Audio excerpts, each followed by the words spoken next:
Good morning, YouTube. Today we are back with another how-to video with the one and only Alan Romero.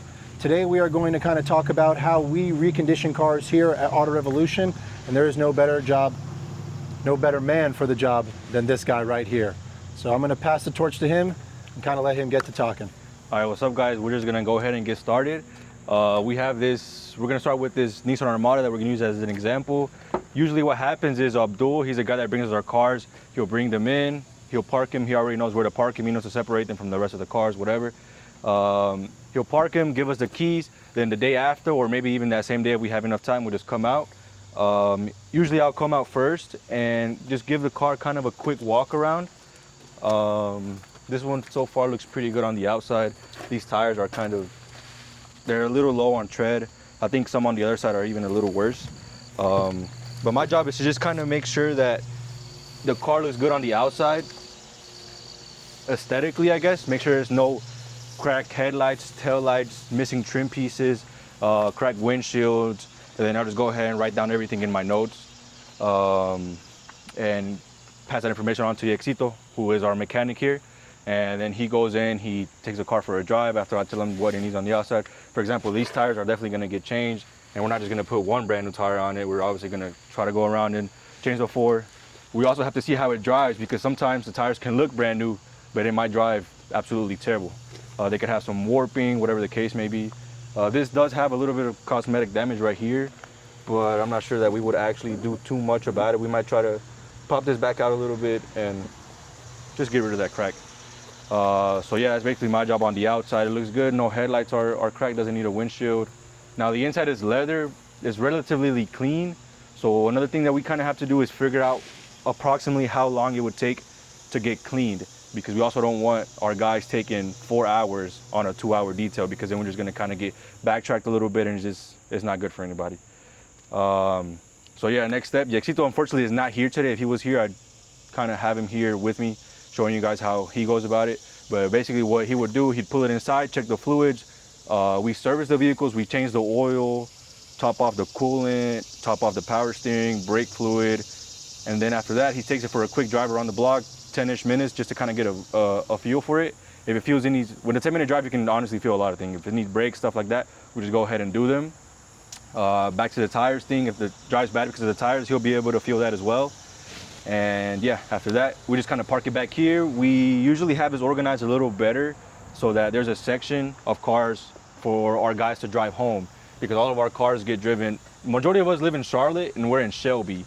So that's about 30-40 miles each way. So our cars get driven quite a bit before they get to the sales lot. So we kind of just put them in a line for everybody to drive them home. And after that, they go to detail. All right, now we're gonna move on to the garage. So he would pull in the cars in here. There's actually a car already in here right now. Like I said, he's not here, but this car was actually already getting serviced. He'll park him in here, or he'll park one right there, whatever the case may be. He knows how to organize himself pretty good. Change the oil, top off the fluids. If it needs a battery change, change the battery, whatever it needs. Then like I said, it gets driven around the block for 10-ish minutes, comes back. If it needs anything else, he'll do it. If not, it gets parked in a line for somebody to drive home. After it gets driven home, if it doesn't need any further repairs, the next step would be detailing. If it needs further repairs, then obviously we have to re-diagnose the vehicle, order parts, etc., wherever the case may be. But let's assume the car didn't need any further repairs. It'll move on to this area right here, which is where the guys take care of all the detailing that it needs, interior detailing, exterior detailing. And as you can see, there's actually 2 guys right now already doing it. So yeah, now we can walk you guys through a little bit of what we do on the inside. Right, so after we're done with all the mechanical work, once it's been cleared and all that, it doesn't need any further repairs, we move on to the detailing. And Leo's actually here right now detailing a car on the inside using a Mighty Light which is a heated extractor. So we make sure to get all the stains and all the dirt, odors, anything out of all the carpet, seats, any type of upholstery, it'll clean it. And we take our detailing very serious, so we just try to have them as clean as possible for you guys. All right, so this is the Mighty. This is what we use to clean all the upholstery. This specific model is the HP60. Now there's more than one model, so for all the detailers out there, the reason we chose this one is because it has a 2-gallon tank versus a 1-gallon tank. So it holds more, you know, just because of the volume of cars that we're detailing a month, we just needed something a little bigger. But you don't have to get this certain one if you don't want to. There's cheaper options, more expensive options, smaller ones, bigger ones. There's plenty of options out there. Now these buttons right here, there's one for heat because this water is heated, the pump to pump water out of here, and then the vacuum. So we'll start with the pump. You press this trigger right here and it'll pump water out. And this water is actually hot. Well, it's not hot yet, but once I turn the heater on, now it's gonna be hot. You pull the trigger and it just comes out. You can kind of see the steam coming off of the water a little bit, especially once you put it on the seat, you'll be able to see the steam. Now you press the vacuum on and it sucks water off of everything. So now just imagine my hand is a seat, and we're actually gonna walk you guys through doing it on the seat so you can actually see how this thing works, and you'll be able to see all the dirt coming up through this clear nozzle right here, which is also why we use a clear nozzle. They have a steel one, but it wouldn't work for us because you can't see when you're done cleaning the seat and when you're not cleaning the seat. But now that when it's clear, you can literally see when the water runs dirty versus when it runs clear. So this is the product that we use for the seats and carpets and stuff. It's from Majestic Solutions. This is called Citronator. It has a citrus smell to it, so it won't leave it smelling funky how some degreasers do. There's certain degreasers that just have a really strong smell to it, and it's not a pleasant smell. Now this will leave the seat really clean and leave the whole car smelling really good. Now Leo here is going to walk you through how to actually use this stuff on the seat. He's just going to kind of give it a couple sprays.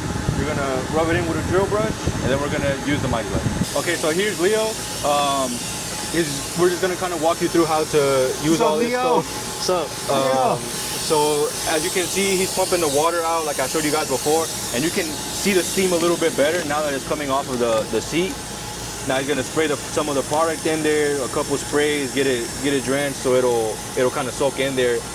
Really pull everything out of the fibers that are in the seat, because those fibers, they hold smells, whatever the case may be. Now he goes in, hits it with a drill brush to work all the product in, making sure that it's actually going in the seat so that once you extract, you're actually extracting everything that the seat holds. Okay, now that he's done that, he's gonna go in with the extractor and he's gonna vacuum all this stuff up, and you'll be able to get a clearer vision of what it actually does. You can see the water kind of has a little brown to it, and the more passes he does, it's gonna just get clearer and clearer and clearer until it just runs clear and the seat is all clean. When Auto Revolution first started, we didn't have these mighty lights, so it was a little more difficult to get some of these cars clean. It honestly made a difference of night and day. That's how big of an impact it had on cleaning. A key aspect to this is that it has heated water. The heat really gets in there and breaks down all the dirt and everything that might be held in the seat. There's a lot of these extractors that don't come with heated water, so yes, it might get the job done, but it won't get it done as well as these specific models will. Now, one thing I want to mention is these headlights are a little yellowing. They have some yellowing on there. Over time, it just gets like that, sun faded. There's a lot of factors that go into headlights turning like that. We're gonna have a video dedicated to just headlight restoration, and we'll give you a step-by-step breakdown of how we actually do them, and we'll even compare when we did one versus when we didn't do one, and you'll see it makes a huge difference, gets them looking almost brand new, and I think that video will help out a lot of you guys who are just trying to make a little extra money on the side. It's quick, 10-15 minutes per headlight, and you can charge, I don't know, $20, $30, $40 for it. So this is the section where we do paint, body work, all that stuff. Occasionally we'll have some cars that come in, they have some chip and clear coat, sometimes they have really bad dents, or maybe some small dents, but if it's a good car that we think is worth the repairs, then we'll just go ahead and do it.